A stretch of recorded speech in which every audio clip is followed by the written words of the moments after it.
Mr. President, Majority Leader. first some business and then I'll give my remarks.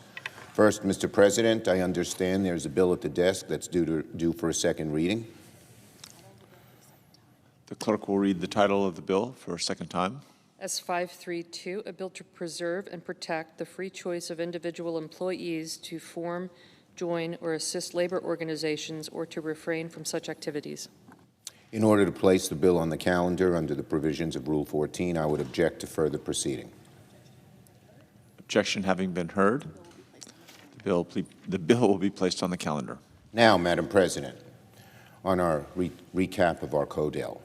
While meeting last week with leaders in Europe, India, Pakistan, and Israel, the 9 of us on our CODEL, 2 takeaways became clear. First, the United States should deepen our relationship with India if we want to outcompete the Chinese Communist Party in this century. Second, democracies must unite in increasing aid to Ukraine. I was glad Prime Minister Modi got the message during our meeting with him in India. My colleagues and I made clear the two largest democracies in the world's oldest democracy, the world's largest, could be a powerful check against the CCP. That doesn't mean just cooperating with India on defense and security, though that's essential. It means we must take an all-out, all-of-the-above approach, because that's precisely what the CCP is doing. The CCP wants to outcompete America not just on defense, but also economically, geopolitically, technologically, in terms of our fundamental values and more. Just as our transatlantic partnership matters immensely, so too will our partnership with India. The U.S. and India must therefore keep working together to strengthen our economic ties, expand our trade, and make it easier to recruit talented workers from abroad to work in our country. While meeting with foreign leaders, we also made clear the importance of standing shoulder to shoulder with the people of Ukraine. We made it clear to the leaders of Europe, India, Pakistan, and Israel that they must increase their aid to Ukraine. Vladimir Putin's illegal invasion is now a year old, and as difficult as the road has been, we made it clear that the worst thing we can do is waver in our support. The Ukrainian people and the Ukrainian armed forces are fighting valiantly, but they need more material, and it's our job to give it to them. A Russian victory will not quench Putin's hunger for expansion. On the contrary, it would escalate his desire for more territory. So the right answer is for the transatlantic partnership and all free nations of the world to continue supporting the Ukrainian people. Now on the SCOTUS oral arguments on student debt. Today, the Supreme Court begins hearing oral arguments on President Biden's student debt relief plan, a plan that could give tens of millions of Americans a new lease on life. Republicans talk a big game about helping working people, but today's case before the Supreme Court, pushed by Republican office holders who oppose the president's plan, is a slap in the face of working Americans across the country.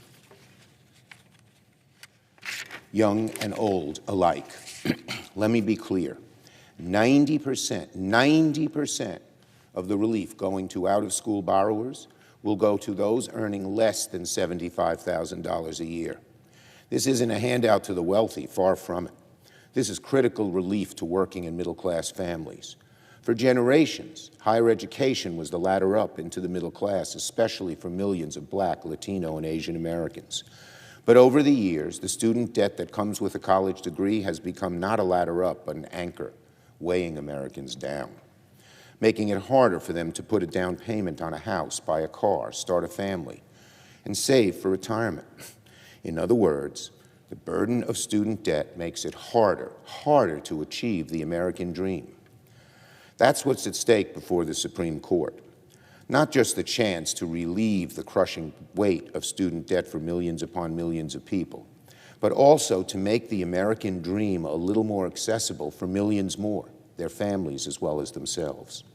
That's all we're trying to do, and I'm confident we'll get there because I believe the law is on our side.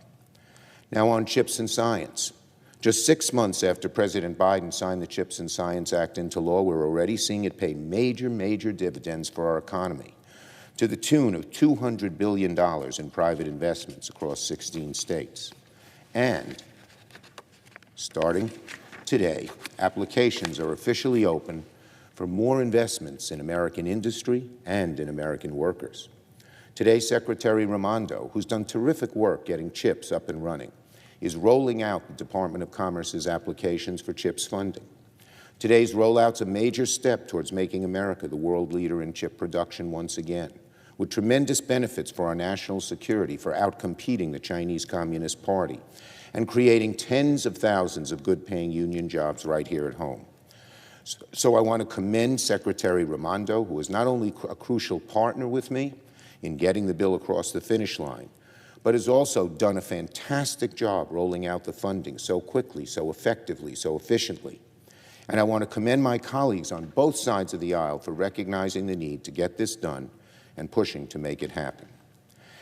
And on East Palestine, yesterday I called on Norfolk Southern CEO Alan Shaw to come before the Senate and answer questions under oath about the about the derailment in East Palestine.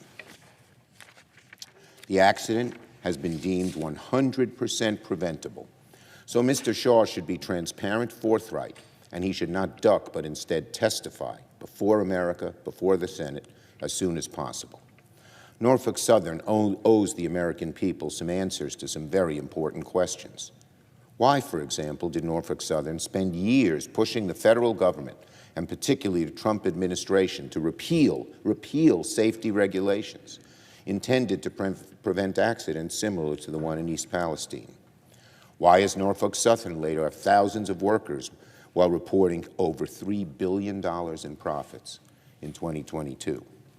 And why did Norfolk Southern launch a $10 billion stock buyback program last year, when they could have used that money to upgrade safety equipment, hire more workers, or pay their employees better wages? Disasters like the one in East Palestine are precisely what can happen when safety takes a back seat to maximizing profits. It's a pattern that has played out to devastating effect over the years. Corporate interests lobby the government to loosen safety rules. Then they cut costs, cut workers, reward shareholders, and sooner or later, disaster strikes. And it is so typical, Mr. President, for people like Donald Trump to do the bidding of special interests, cause harm to the American people. That's what he did when he loosened railroad regulations, and then point the finger at someone else when something terrible happens. That's just what he did here. It just doesn't wash. The American people see right through it. So once again, I hope the CEO of Norfolk Southern testifies as soon as possible. Norfolk Southern has broken their trust with the American public and must be held accountable. I yield the floor and note the absence of a quorum.